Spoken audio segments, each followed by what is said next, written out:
ఆ రోజు మహాలక్ష్మి వదిన చేసిన త్యాగం తెగింపు ఈరోజు విద్యాదేవి టీచర్ చేశారు. అంటే వదినకు టీచర్ తక్కువేం కాదు అని చెప్పి రేవతి అంటుంది. ఏమంట వదిన అని మహాలక్ష్మిని అడుగుతుంది. అన్నయ్య, నేను చెప్పింది నిజమే కదా అని రేవతి అనటంతో, ఒక రకంగా చెప్పాలంటే నువ్వు చెప్పింది కరెక్టే రేవతి అని టీచర్ గారు రాముని కాపాడారు కాబట్టే ఈ ఇంట్లో ఉండాల్సిందే అని జనార్దన్ అంటాడు.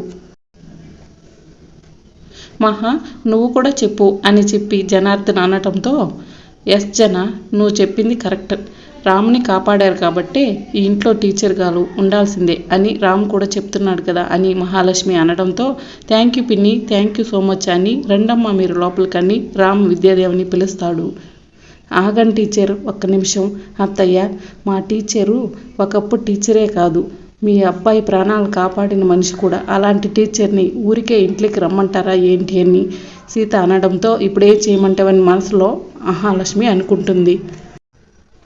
మా టీచర్ని అవమానించి ఇంట్లో నుంచి బయటకు పంపించారు కదా, అందుకని చెప్పి టీచరు అవన్నీ మర్చిపోవాలంటే టీచర్ని సన్మానించి లోపలికి తీసుకోరండి అత్తయ్య అని సీత అనడంతో, ఇప్పుడు సన్మానాలు అవన్నీ ఎందుకు సీత అని మహాలక్ష్మి అంటుంది. సన్మానాలంటే పూలదండలు శాల్వాలు కప్పాల్సిన అవసరం లేదత్తయ్య, ఆరతిచ్చి లోపలికి పిలిస్తే అంతే చాలు అని సీత అంటుంది. అర్చన, సీత చెప్పింది కదా, వెళ్ళి ఆరతి తీసుకురాపో అని మహాలక్ష్మి చెప్తుంది.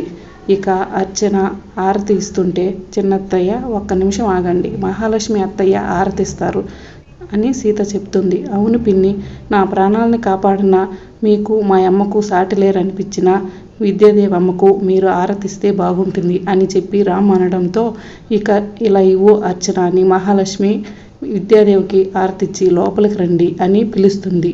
ఇక రామ్ లోపలికి వెళ్ళిన తర్వాత, మా మాటను మన్నించి ఇక్కడ వరకు వచ్చినందుకు చాలా థ్యాంక్స్ అమ్మా అని రామ్ చెప్తూ ఉంటాడు. అవును టీచర్, మీరు ఇక ఎటువంటి ఇబ్బంది లేకుండా ఇక్కడ ఉండొచ్చు.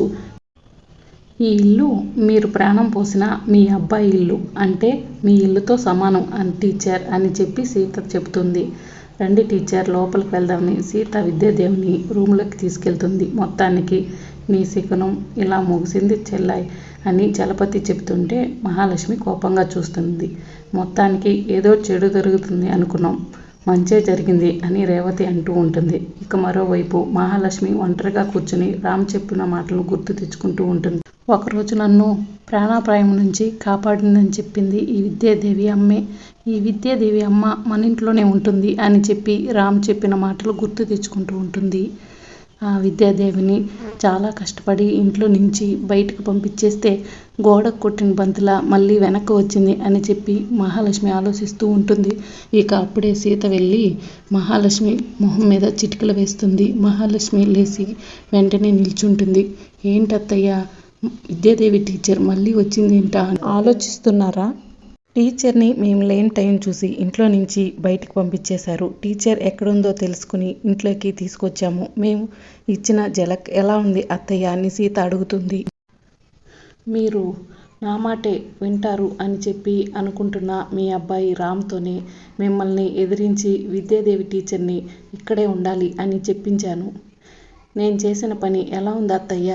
దీన్నే విధి అంటారు, ఇంకొక రకంగా చెప్పాలంటే మీ కర్మకాలడం అంటారు అని సీత అనడంతో మహాలక్ష్మికి కోపం వచ్చి సీత అని గట్టిగా అరుస్తుంది.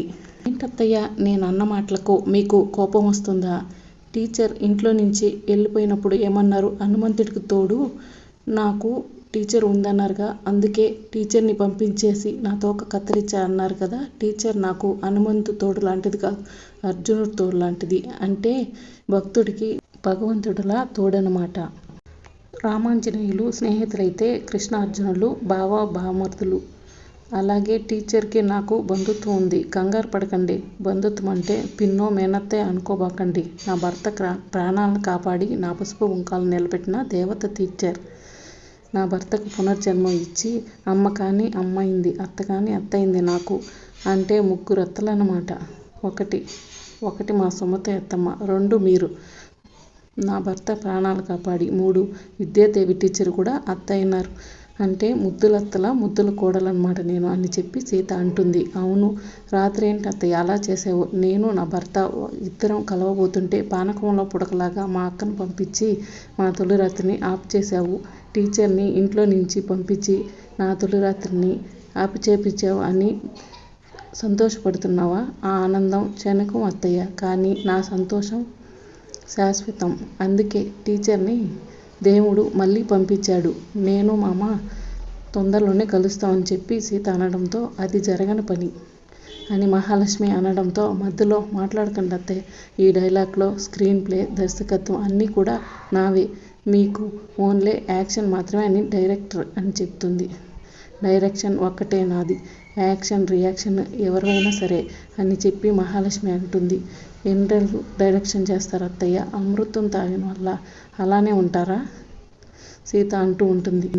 మీకు కౌంట్ డౌన్ స్టార్ట్ అయింది అత్తయ్య అని సీత అనడంతో నేను ఎన్నో మెట్లెక్కి వచ్చానే, నన్ను ఓడించడం ఎవరి తరం కాదు అని మహాలక్ష్మి అనడంతో ఎంతోమంది తలలపై కాళ్ళు పెట్టి ఎంతోమందిని ఇబ్బంది పెట్టి పైకి వచ్చారు అత్తయ్య. మీరు ఎక్కింది మెట్లు కాదు, పాకుడు రాళ్ళు. పాచి పట్టిన పాకుడు రాళ్ళే మీ పతనానికి దారి చూపిస్తాయి. ఇన్నాళ్ళు మీరు దెబ్బ కొట్టారు, ఇప్పుడు మిమ్మల్ని దెబ్బ కొట్టడానికి వాళ్ళందరూ రెడీగా ఉన్నారు. ఎందుకైనా మంచిది కాస్త జాగ్రత్తగా ఉండండి అని చెప్పి సీత చెబుతుంది. ఎన్ని రోజులు మీరు తొక్కిపట్టిన రాళ్ళే మీ తలకు తగులుతాయి అని చెప్పి సీత అక్కడి నుంచి వెళ్ళిపోతుంది. మహాలక్ష్మి కోపంగా సీత వైపు చూస్తూ ఉంటుంది. నేను తొక్కిపట్టిన రాళ్ళే నా తలకు తగలడం ఏమిటి?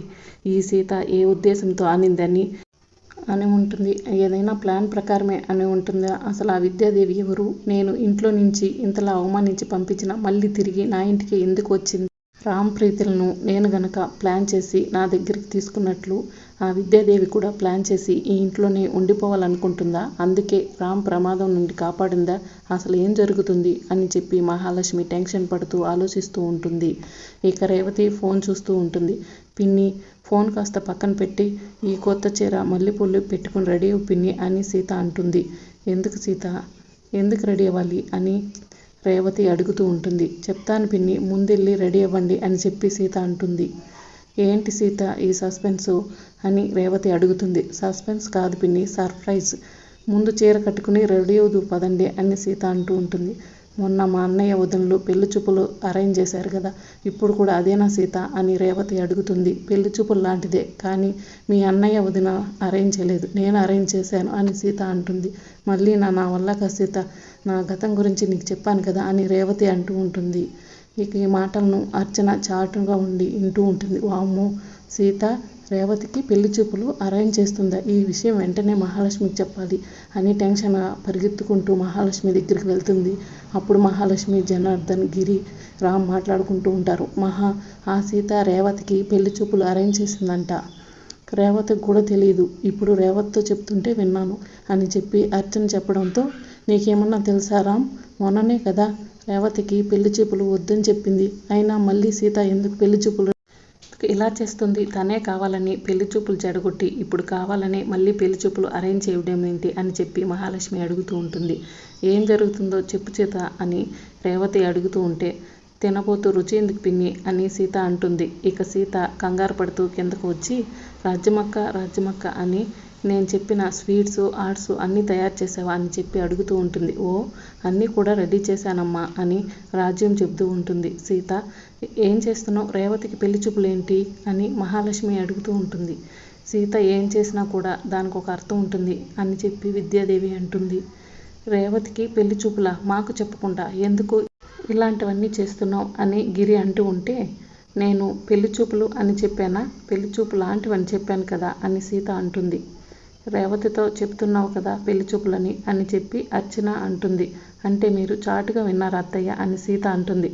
చాటుగా విన్నామో ఎలా విన్నామో, ఏం చేస్తున్నావో మా అందరికి తెలియకుండా ఏంటి ఈ పనులన్నీ అని చెప్పి సీతను అడుగుతుంటే అప్పుడే వాచ్మ్యాన్ శాంబ వచ్చి, అమ్మ సీతమ్మ, నువ్వు చెప్పిన విధంగా కటౌట్ పెట్టాను, బ్యానర్ పెట్టాను, అన్నీ కూడా పర్ఫెక్ట్గా ఉన్నాయో లేవో చూసి వెళ్ళమ్మా అని వాచ్మ్యాన్ అంటాడు.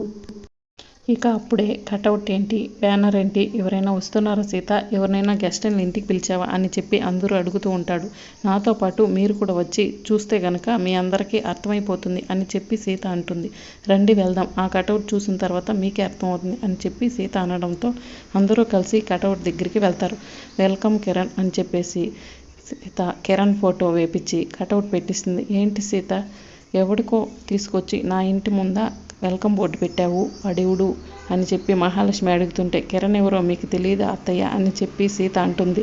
ఏమైనా మాకులాగా కోటీశ్వరుడా, ఈ ఇంట్లో నుంచి తన్ని తరిమేశాడు కదా అని గిరి అంటాడు. మీరు ఆ రోజు ఏమీ లేదని తన్ని తరిమేశారు కదా చిన్నమామయ్య, అందుకే ఈరోజు శ్రీమంతుడై ఇంటికి తిరిగి వస్తున్నాడు అని చెప్పి సీత చెబుతుంది. ఇంతలో మహాలక్ష్మి ఇంటి ముందు కిరణ్ కారు దిగుతాడు. మామ రామ్ మామ, కిరణ్ గారికి వెల్కమ్ చెప్దాం అని సీత అంటుంది. రామ్ సీత వెనుక వెళ్తాడు. స్వాగతం కిరణ్ గారు అని చెప్పి సీత చెబుతుంది. రండి లోపలికి వెళ్దాం కిరణ్ గారు అని చెప్పి రామ్ పిలుస్తాడు. ఇక కిరణ్ లోపలికి రాగానే, వీళ్ళు ఎవరో గుర్తున్నారా కిరణ్ గారు అని చెప్పి సీత అంటే, వీళ్ళేమన్నా మర్చిపోయే మనుషులా, మహాలక్ష్మి గారు, జనార్దన్ గారు, గిరి గారు అని చెప్పి కిరణ్ అంటాడు. బాగున్నారా జనార్దన్ గారు, మహాలక్ష్మి గారు బాగున్నారా అని చెప్పి కిరణ్ అంటూ ఉంటే, మేడం సారు అని పిలిచే నువ్వు మమ్మల్ని పేరు పెట్టి పిలిచే అంతస్తా పెద్దవాడి అయిపోయాం అని మహాలక్ష్మి అంటుంది.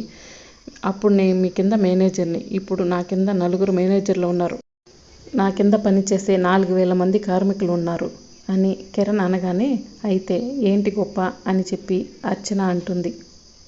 వచ్చిన గెస్టుల్ని బయట నిలబెట్టి మాట్లాడడం ఏం తత్తయ్య, లోపలికి వెళ్ళి అన్నీ మాట్లాడుకుందాం అని సీత అనడంతో, వీడికి నా ఇంట్లోకి వచ్చే అర్హత లేదు అని చెప్పి మహాలక్ష్మి అంటుంది. రాబోయే ఎపిసోడ్లో ఏం జరుగుతుందో వాచింగ్ ఫర్ మోర్ వీడియోస్.